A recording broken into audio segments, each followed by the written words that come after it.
Feliz sábado para todo el mundo. ¿Cómo están? Bienvenidos a otro video del Planeta del Vini. En este video voy a compartirles algunos textos que hacen referencia al duelo que toca hacer después del diagnóstico tardío de autismo. En el video de la semana pasada compartí unas cuantas cosas en relación a cómo fue para mí enterarme de mi condición de autista. Y yo siempre que hago un video después lo escucho varias veces. Es una especie de autoterapia para mí hacer videos en los que comparto información que toca mi historia personal. Y haber dicho todo lo que dije liberó espacio y el hecho de escucharme disparó reflexiones. Y fue una semana bastante particular porque empecé a encontrarme con otra etapa de integrar qué quiere decir ser autista, que si bien ya sabía que iba a suceder, saberlo y vivirlo son dos cosas muy diferentes. En una primera instancia, cuando tenés el diagnóstico, la sensación es como de mucho alivio y de mucha liberación, de cierta forma. Te tranquiliza, te calma angustias, encontrar explicaciones para muchas cosas de toda tu vida que nunca te pudiste explicar, sacarte de ese lugar a donde sentís que hay algo muy problemático con vos o en lo que estás completamente fallado. No es eso, sino que es otra manera de funcionar. Es como un bálsamo. Y esa es como la primer temporada, digamos, ¿no? Después del diagnóstico. Una vez que eso se empieza a sentar, que vos empezás a incorporar, ¿no? Que sos autista, qué quiere decir, qué características tenés, cómo cuidarte, y empezás a cuidarte como autista, tu calidad de vida mejora. Y en la medida de que tu calidad de vida mejora, empezás a conocer otra cosa completamente distinta a la que conociste. Y eso tiene una doble vertiente, como todo en esta vida. Por un lado está buenísimo, es una gran conquista, estar más estable, no tener crisis, dormir mejor, entender de qué manera te tenés que vincular, ubicar a dónde poder encontrar pares, tener herramientas que sepas que te sirven para regularte. Realmente las cosas mejoran y mejoran mucho, pero ahí empezás a tener la posibilidad de comparar la realidad actual, que está mucho mejor, con el infierno anterior, que antes era lo único que conocías. Y si bien uno ya tiene conciencia de que la pasa muy mal y que hay mucho padecimiento en una neurodivergencia no diagnosticada, cuando es lo único que conoces, te das cuenta de que es una mierda, que la pasas muy mal, pero no hay con qué compararlo. Cuando empezás a habitar otro tipo de experiencia en este mundo, empezás a tener con qué comparar. Y eso resignifica todo. Ahí entras en otra etapa post-diagnóstico tardío, que no es tan amigable, que no genera tanto alivio, que tiene mucho que ver con elaborar el duelo de la falta de calidad de vida que tuviste toda tu vida. Y eso es muy denso, es muy denso. Es muy doloroso, moviliza mucho enojo, mucha indignación, mucha frustración, mucha sensación de injusticia. Es oscuro pasar por esta etapa. Es bien oscuro. Y con el objetivo doble que tengo en esto de hacer videos, que por un lado es compartir información que le puedo aportar a otras personas y por otro lado dejar referencia y también por otro lado acompañar mi propio proceso. A mí me hace mucho bien poder hablar de lo que me pasa, me ordena. Y después como está grabado, me puedo escuchar y me analizo como si fuera una paciente. Y además de esta introducción que hice el día de hoy, voy a usar 2 textos. Uno es una poesía que no tiene título, que escribí el año pasado, en un momento que hoy, a pos el diagnóstico, entiendo que estaba de burnout. En ese momento simplemente entendía que estaba en una crisis muy grande, pero no le podía poner nombre ni podía entender de dónde venía. Si bien, como yo ya me había reconocido como una persona neurodivergente y ya estaba estudiando mucho sobre terapia somática, sobre el sistema nervioso, sobre técnicas de regulación, y ya tenía unas cuantas herramientas, me faltaban algunas llaves.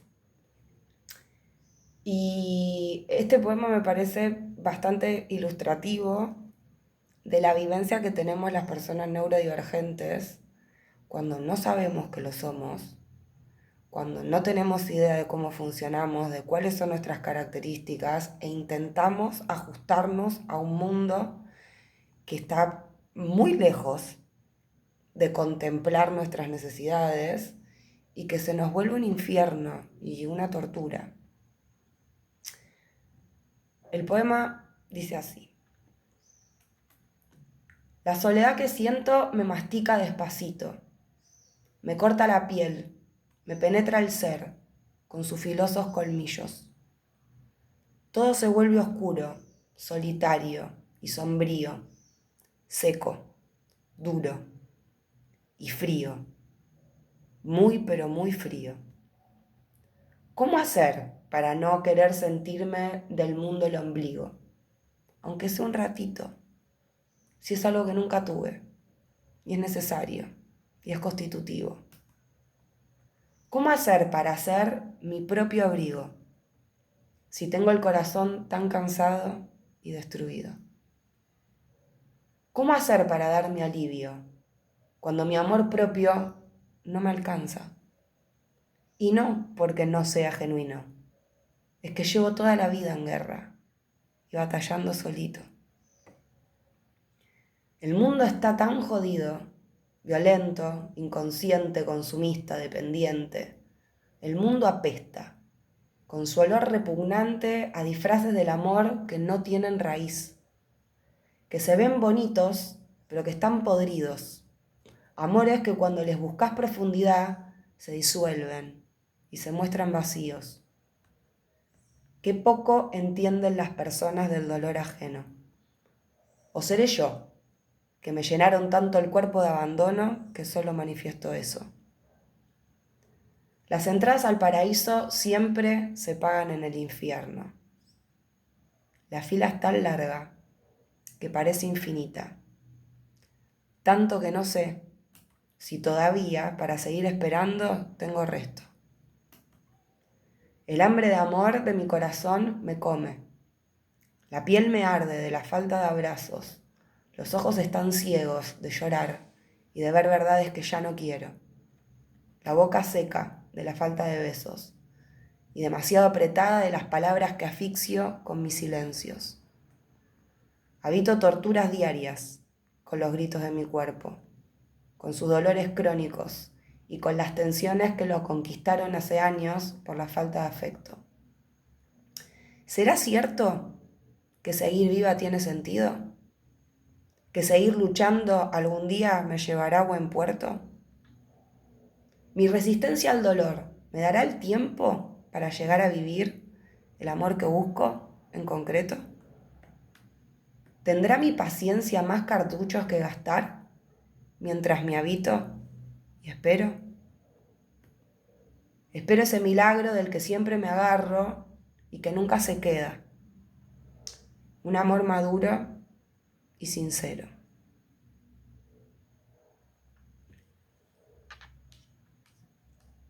Así se siente. Así se siente. Y ahora les voy a compartir un texto que escribí hoy, después de llorar muchísimo.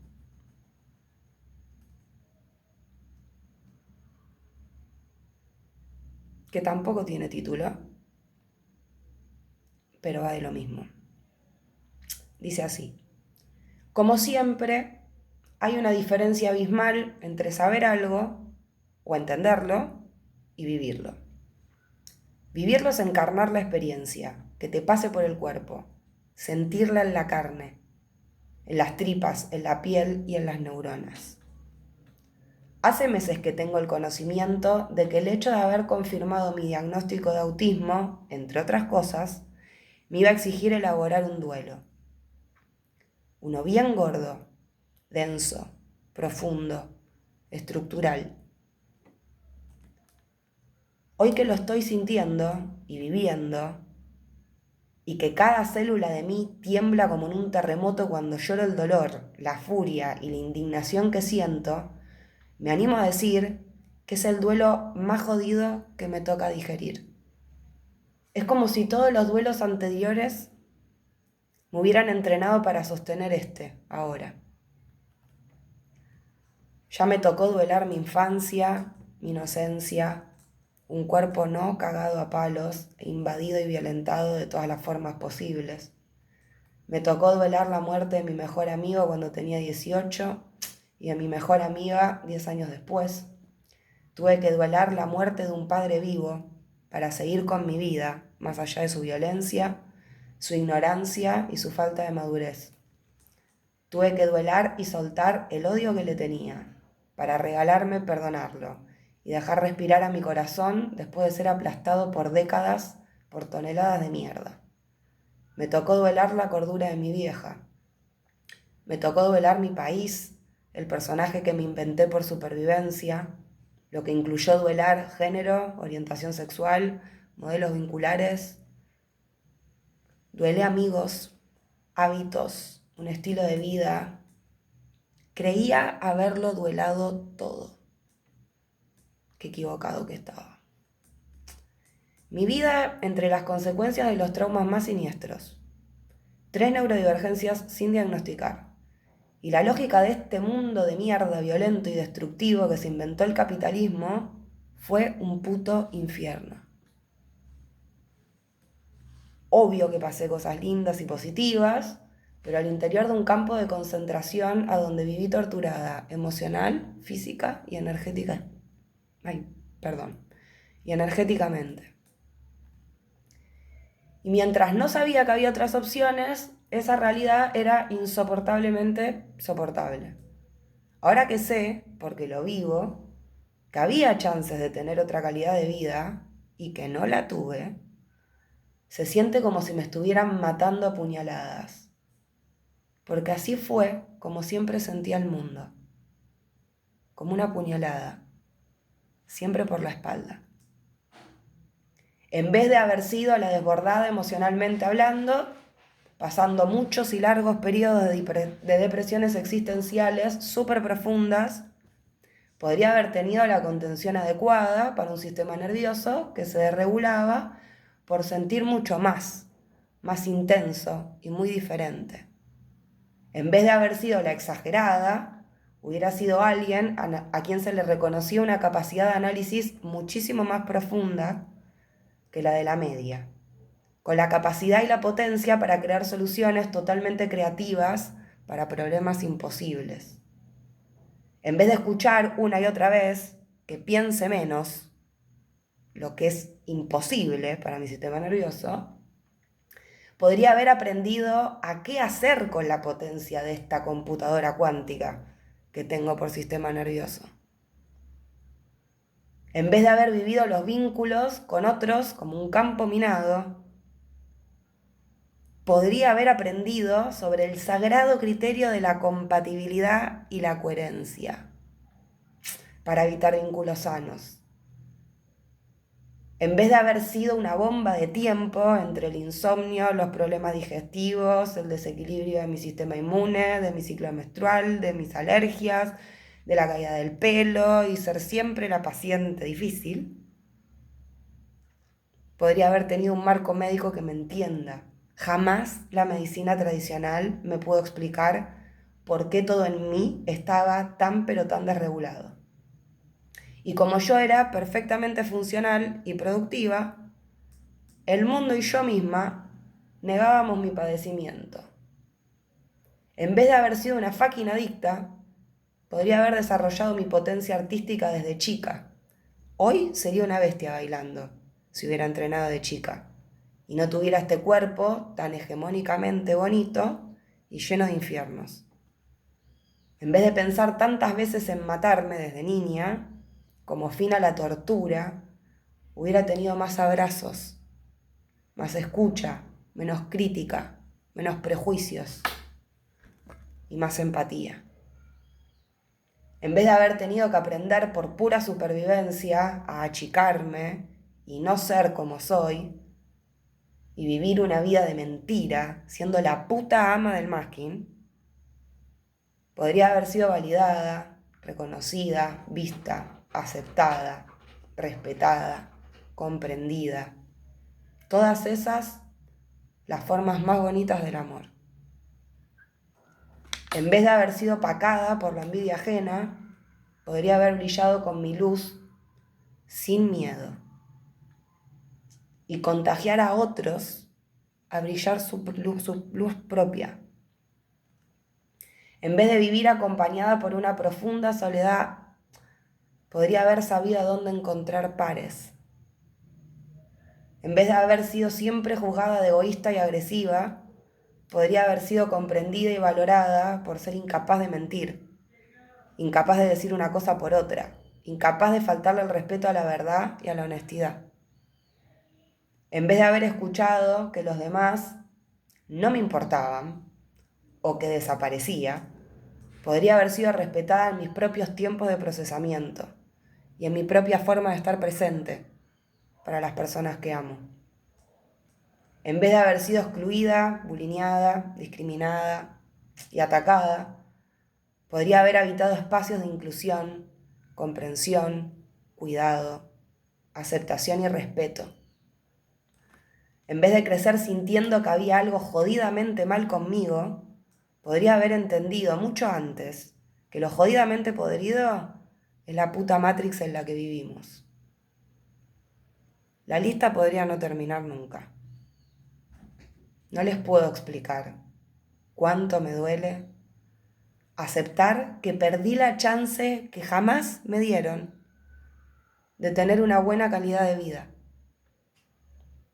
Salud mental, estabilidad emocional, hábitos sanos y una existencia feliz.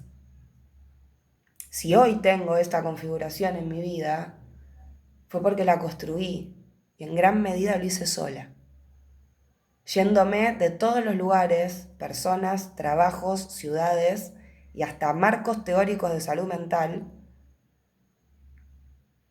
que en vez de entenderme, me intoxicaban todavía más.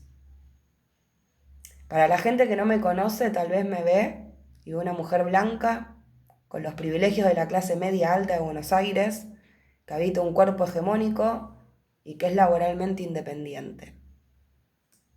¿Y saben qué?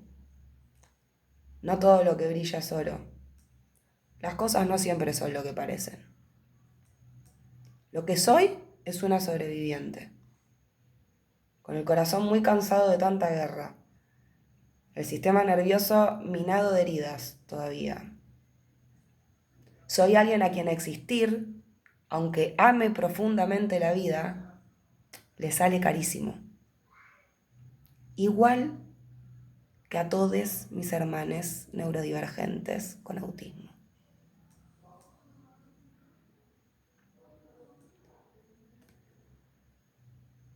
Es un duelo muy difícil de digerir, el de una vida entera, llena de infiernos.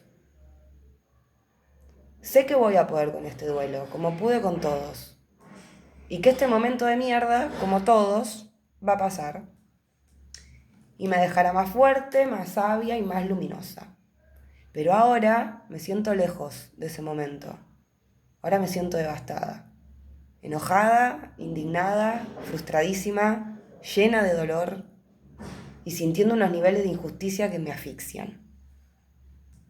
No puedo dejar de pensar en todas las personas con mi condición que se mataron o que se matan.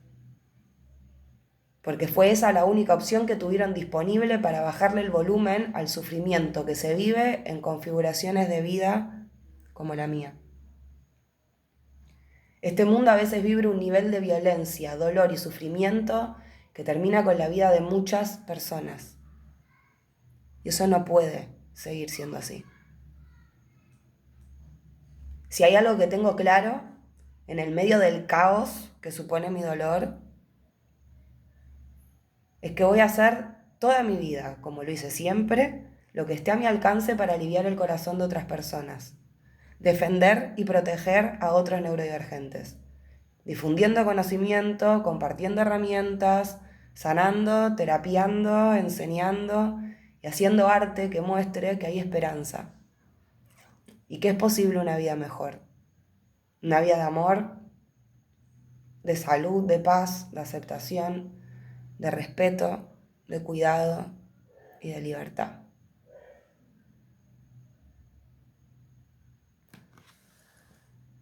Nada más. Los veo en el próximo video.